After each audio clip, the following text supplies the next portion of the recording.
Hello everyone, welcome to Midlife. Today we will be studying about axilla. So, axilla is a pyramidal space in the region of armpit. It lies between thoracic wall and upper part of arm. It has 6 boundaries: apex, base, anterior wall, posterior wall, medial wall and lateral wall. Its blunt apex is directed upwards and medially, and it continues into the root of the neck. Its base is directed downwards. Now let's see this figure. So the axilla is a pyramidal space in the region of armpit. It lies between the upper thoracic wall and upper part of arm. It has 6 boundaries. Number 1 is apex, then base, anterior wall, posterior wall, medial wall and lateral wall. The apex is blunt and is directed upwards and medially, and it continues into the root of the neck, and its base is directed downwards. The apex corresponds to the triangular interval, and this is the canal.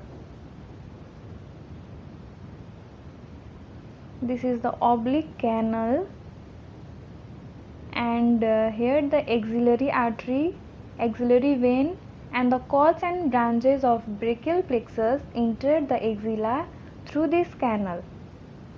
So this is known as cervicoaxillary canal.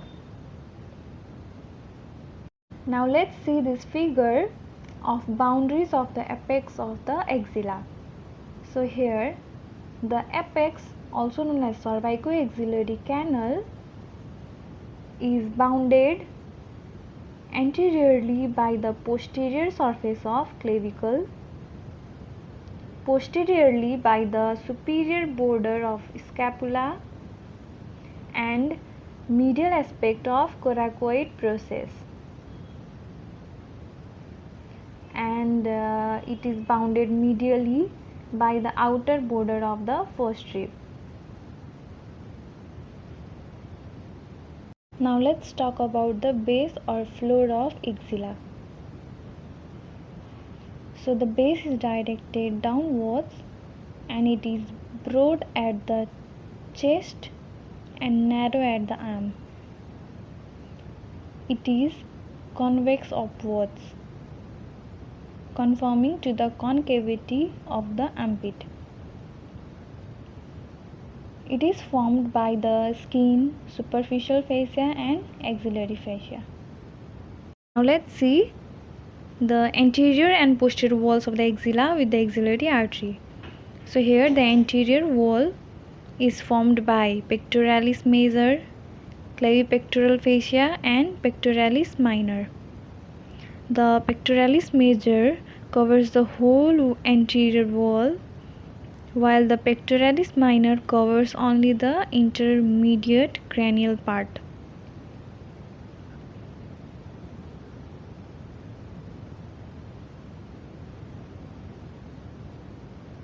Now let's see about the posterior wall. So the posterior wall is formed by subscapulary superiorly, teres major and latissimus dorsi inferiorly. So these are the posterior wall.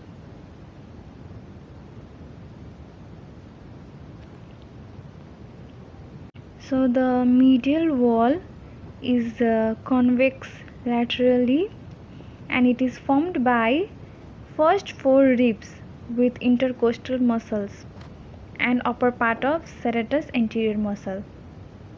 The lateral wall is narrow because the anterior and posterior wall converge on it, and it is formed by upper part of shaft of humerus in the region of bicipital groove, coracobrachialis muscle and short head of biceps brachii muscles.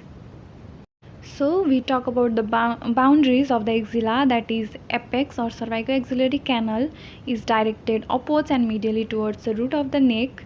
It is blunt, corresponds to a triangular interval bounded by anteriorly the posterior surface of clavicle, posteriorly by the superior border of the scapula and medial aspect of coracoid process, and medially by the outer border of the first rib. This oblique space is called cervicoaxillary canal because the axillary artery, axillary vein and the cords and branches of brachial plexus enter the axilla through this canal. The base or floor of the axilla, it is directed downwards. It is broad at the chest and narrow at the arm. It is formed by the skin, superficial fascia and axillary fascia between the inferior border of the pectoralis major anteriorly and latissimus dorsi posteriorly. It is convex upwards, conforming to the concavity of the armpit. Anterior wall, it is formed by pectoralis major, which covers the whole anterior wall, clavipectoral fascia, and pectoralis minor, which covers the intermediate cranial part. Now let's see posterior wall. It is formed by subscapularis superiorly and teres major and latissimus dorsi inferiorly. The medial wall is convex laterally and it is formed by first four ribs with their intercostal muscles and upper part of serratus anterior muscle. The lateral wall is narrow, that is the anterior and posterior walls converge on it, and it is formed by the upper part of shaft of humerus in the region of bicipital groove, coracobrachialis muscle and short head of biceps brachii muscle. Now let's see the contents of the axilla. We have already discussed that the axillary artery, axillary vein and the cords and branches of brachial plexus enters through that canal in the axilla.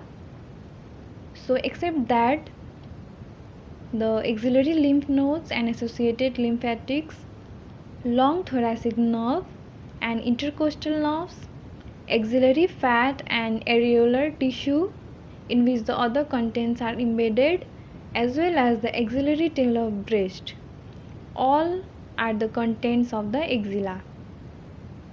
Now let's see the walls and contents of the axilla. So the anterior wall is formed by the pectoralis major and minor muscle with clavipectoral fascia, which is not given in this figure, and as well as lateral and medial pectoral nerve. So these are the anterior wall, and the posterior wall is formed by the subscapularis muscle with subscapular nerves superiorly and teres major and latissimus dorsi inferiorly or below, and the medial wall is formed by the upper four ribs with their intercostal muscles and upper part of the serratus anterior muscle with nerve to serratus anterior, and the medial wall is convex laterally. And now let's see the lateral wall. The lateral wall is very narrow because the anterior and posterior walls converge on it, and it is formed by the upper part of shaft of humerus in the region of bicipital groove and coracobrachialis and short head of biceps brachii. So here we finished about the walls and contents of the axilla. Now let's see some of the points of layout. So here the axillary artery and brachial plexus of nerves run from apex to base along the lateral wall of the axilla, nearer the anterior wall than the posterior wall. The thoracic branch of the axillary artery lie in contact with the pectoral muscles and the lateral thoracic vessel running along the lower border of pectoralis minor. Third point, subscapular vessels runs along the lower border of subscapularis, and the subscapular nerves and thoracodorsal nerve, which is also known as nerve to latissimus dorsi, cross the anterior surface of subscapularis. Only these 1 and 2 points are important. Now, the circumflex scapular vessels wind around the lateral border of scapula. Axillary nerve and posterior circumflex humeral vessel pass backwards close to the surgical neck of the humerus. Fourth point. Medial wall of axilla is usually avascular except for a few small branches from superior thoracic artery. The long thoracic nerve descends on the surface of serratus anterior muscle supplying it. Interocostobrachial nerve pierces the anterosuperior part of the medial wall and crosses the spaces to reach medial side of arm. Fifth point. Axillary lymph nodes. These are 20 to 30 numbers arranged in 5 sets. Number 1 is anterior group. Number 2 is posterior group. Number 3 lateral group. Number 4 central group. And number 5 is apical group. We will discuss this topic of axillary lymph node in another video. So in this video we only have to remember this name of the group. So the anterior group lies along lower border of pectoralis minor on lateral thoracic vessels. Posterior group lies along lower margin of posterior wall along the subscapular vessels. The lateral group lies posterior-medial to axillary artery.